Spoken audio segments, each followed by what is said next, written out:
Hello and welcome back. So this is actually the same A&G Bentley as the previous video. However, this time it has an optional ornate kit installed on the bottom. You may recall in the last video it had an optional sideband attachment, like an ornate sideband. You can see that's still on there, but that was also sold with this ornate bottom plate. And they would have theoretically been installed either at the factory or at the showroom. It was an optional thing you could order, but it would, by the time the fan got to the customer, it would be installed. But in this case, by the time the fan got to my possession, the sideband had been installed, but the bottom plate had not. So I did a video without the bottom plate, with the the stock, the iGrill bottom plate, and then now we're doing a video with this bottom plate. Just as before, these are not the correct blades. This is the blades to that other iFan I tested recently.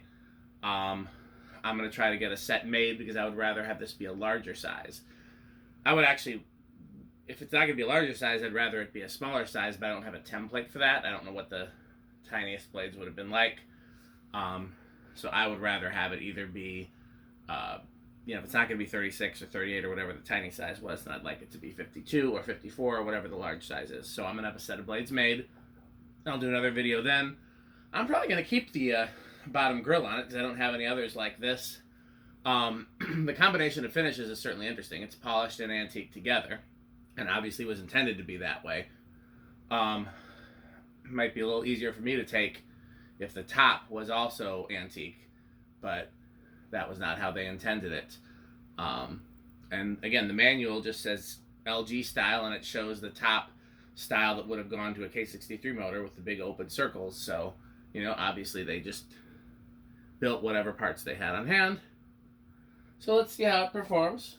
Shouldn't be any different than when I tested it yesterday. This is low with the solid state. I have a feeling these bearings are going to start making noise soon because even before we installed it the first time, they seemed noisy on the bench, but then we installed it and they were quiet.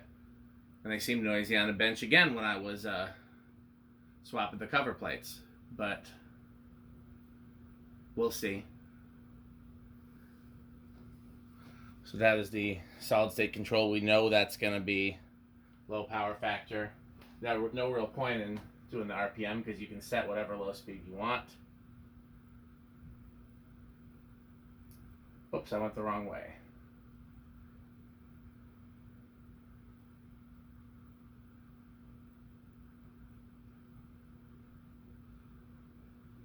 Yep, I think I did hear a little bearing noise. I mean, I would expect it to have bearing noise. It's been sitting for however many years. Same current draw. Same power factor. It is interesting that these perform almost identical to the K63s that they were copying.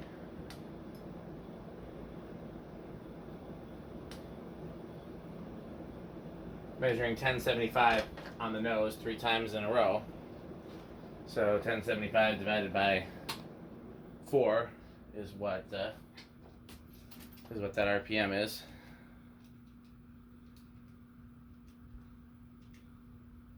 Yep, 269. That's a fast fan. I'll be interested to test the same thing with longer blades and see how significant the RPM difference was. And again, these are the blades and irons from the one that we tested previously. The original irons are still in plastic. I have not bothered to unwrap them. It's interesting because, in all honesty, this one having been in the original box and plastic for probably made around 1980, so that's 40 years. Honestly, some of the ones that I've had that have been in use are in better shape. This one's definitely got what I call storage rash, where the brass is pitting and corroding just from having been sitting in a damp garage or warehouse or whatever. Let's reverse it.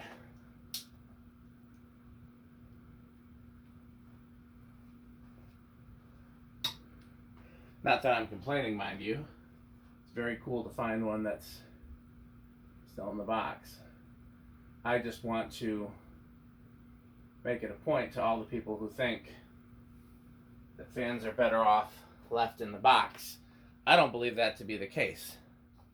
I believe the best thing we can do is to put them to moderate use.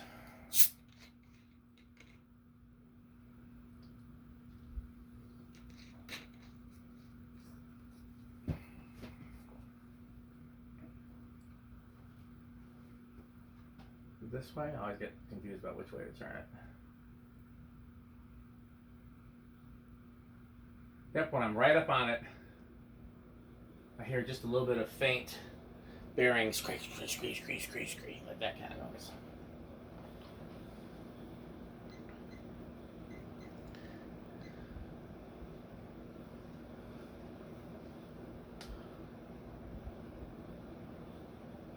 $10.71. $10.75. $10.70. So damn near the same.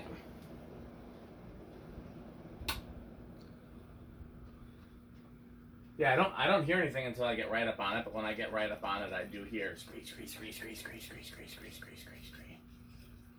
So I will probably, next time I take it down, I will probably oil it. That should be enough for these, I would think. 1, 2, 3. Interesting. Where did it start before?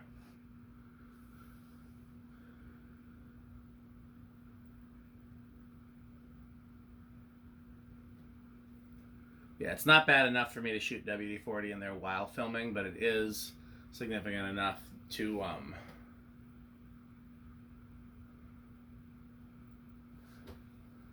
try and oil it before I test it again with the larger blades. Was that? It seemed like maybe it was going to keep going, actually. I wasn't sure. I thought it was going to stall, and then I realized, nope, it's definitely going to stall. Okay.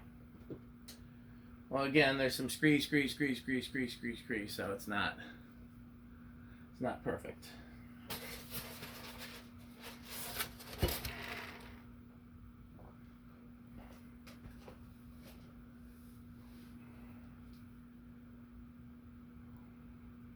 Yeah, this is an interesting combination, for sure.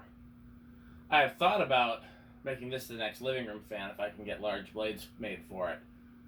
But the polished brass wouldn't go with, well, it would go with the bird fan.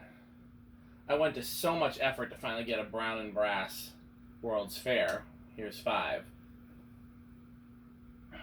I guess the antique brass would go with that. The new tone is polished or antique? The new tone's polished, so I guess it would go okay. I've said before, and I'll say again, what I really want for the living room is the Victorian copy that has the exposed K63 on the bottom. 5's a good low. 6.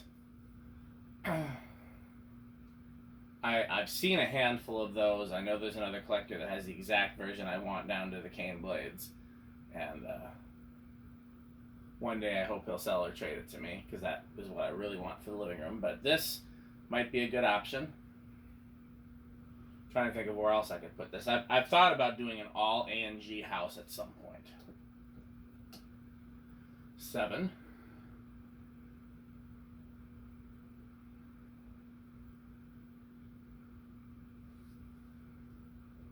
8.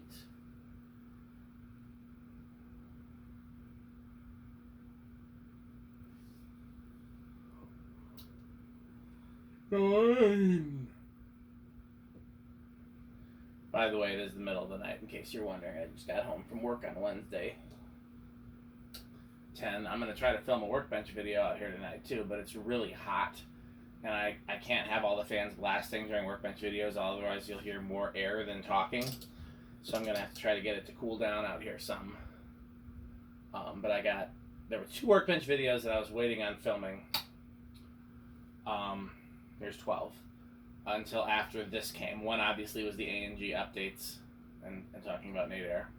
But the other one, well, I guess I could say it. The other one was a leading edge one. I didn't want to do that one until after I'd done the A&G ones, because those were both ones where a lot of the information came straight from the source. Came from people who worked at A&G, people who worked at leading edge.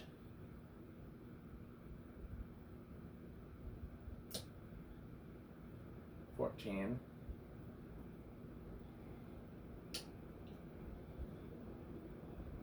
15. 16.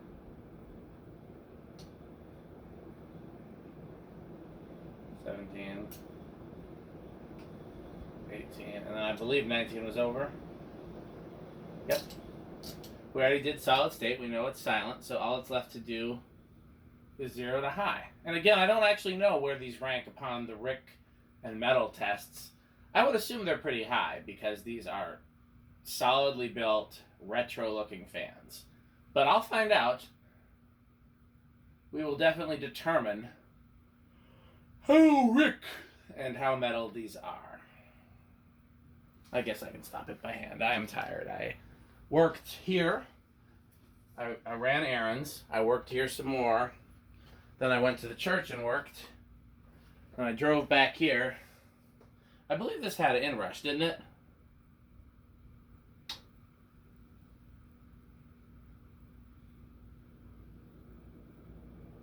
No, no inrush.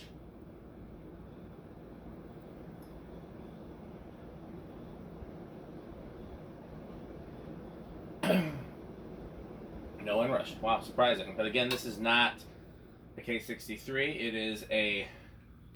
It's not a CEC. The motor is a Shinel.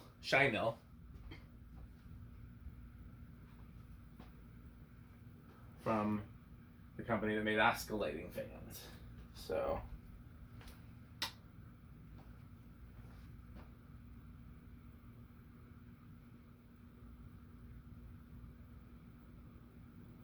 trying to find a good speed to leave it on.